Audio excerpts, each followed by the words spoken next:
काशी माता की जय। आमला एकादशी, फाल्गुन शुक्ल पक्ष।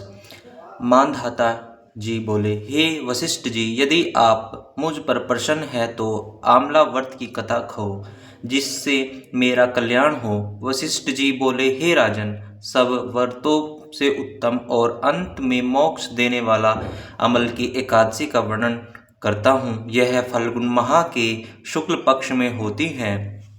इस व्रत का पुण्य 1000 गोदान के फल के बराबर है।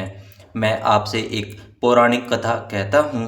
एक वैदिक नामक नगर में ब्राह्मण, वैश्य, क्षत्रिय, शूद्र चारों वर्ण आनंदपूर्वक रहते थे। उस नगर में चैत्ररथ नामक चंद्रवंशी राजा था। वह बहुत विद्वान था, धार्मिक था। वह के निवासी वृद्ध से बालक तक प्रत्येक एकादशी का व्रत करते थे। एक समय फाल्गुन मास के शुक्ल पक्ष में आमला नामक एकादशी आई। उस दिन राजा से प्रजा तक और वृद्ध से बालक तक सबने हर्ष सहित उस एकादशी का व्रत किया। राजा अपनी प्रजा के साथ मंदिर में जाकर पूर्ण कुंभ स्थापित करके तथा धूप, दीप, निवेद, पंचारत्न, छत्र आदि से धात्री आंवले का पूजन करने लगे। वे सब धात्री की इस प्रकार स्तुति करने लगे, हे धात्री, तुम ब्रह्म स्वरूप हो, तुम ब्रह्मा जी द्वारा उत्पन्न हो और सारे पापों को नष्ट करने वाले हो। तुमको नमस्कार है। अब तुम आराध्य स्वीकार करो। तुम श्री रामचंद्र जी द्वारा सम्मानित हो। मैं आपकी प्रार्थना करता हूँ, मेरे मस्तक समस्त पापों को हरण करो। उस देवालय में रात्रि को सबने जागरण किया। रात्रि के समय उस जगह एक बहेलिया आया। वह महापापी तथा दुराचारी था। वह भूखा प्यासा था। वह उस जगह विष्णु भगवान की कथा एकादशी महात्म्य को सुनने लगा। बहेलिया ने उस रात्रि को अन्य लोगों के साथ जाकर व्यतीत की। प्रातः काल होते ही सभी लोग अपने अपने घर गए। कुछ समय बीतने के पश्चात उस बहेलिया की मृत्यु हो गई। उस आमला एकादशी के व्रत तथा जागरण के प्रभाव से उसने राजा विदुरथ के घर जन्म लिया। उसका नाम बशुरथ रखा गया। बड़े होने पर वह चतुरंगिणी सेना के सहित तथा धन धान्य से युक्त होकर 10 सहस्त्र ग्रामों का पालन करने लगा। वह तेज सूर्य के कांति में, चंद्रमा के वीरता में विष्णु भगवान के और अक्षमा में पृथ्वी के समान था। वह अत्यंत धार्मिक, सत्यवादी, कर्मवीर और विष्णु भक्त था। वह सदैव यज्ञ किया करता था। एक दिन वह राजा शिकार खेलने के लिए गया। देवयोग से वह राजा समस्त रास्ता भूल गया।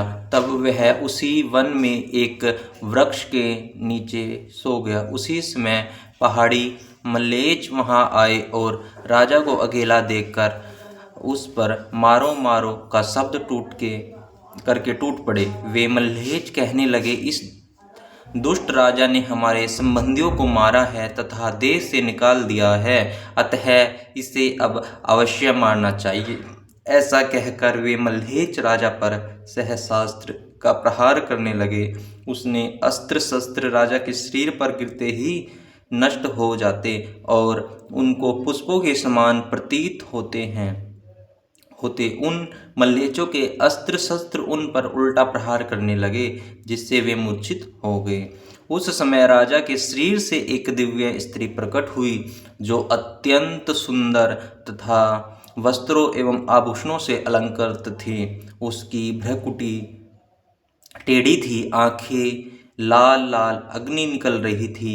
वह मल्लेचों को मारने दौड़ी और समस्त मल्लेचों को काल के गाल में पहुंचा दिया। अब राजा जब जागा तब इन मल्लेचों को मारा हुआ देखकर सोचने लगा कि इस शत्रुओं को किसने मारा है। जब राजा ऐसा विचार कर रहा था तब ही आकाशवाणी हुई और कहने लगी, हे राजन, इस संसार में तुम्हारे विष्णु भगवान के अतिरिक्त कौन रक्षा कर सकता है।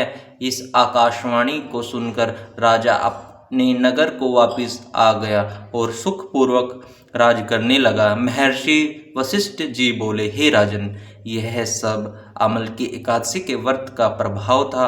जो मनुष्य इस आमला की एकादशी का व्रत करते हैं वे सब प्रत्येक कार्य में सफल होते हैं और अंत में विष्णु लोक को जाते हैं। बोले एकादशी माता की जय। बोले विष्णु भगवान जी महाराज की जय।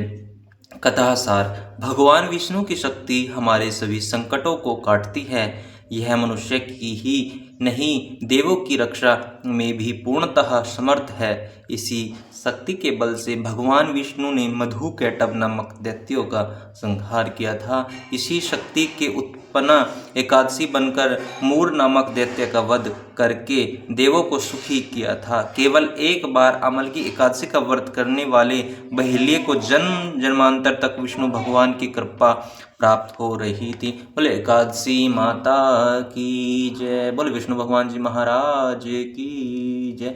जय जय श्री राधे, जय जय श्री राधे।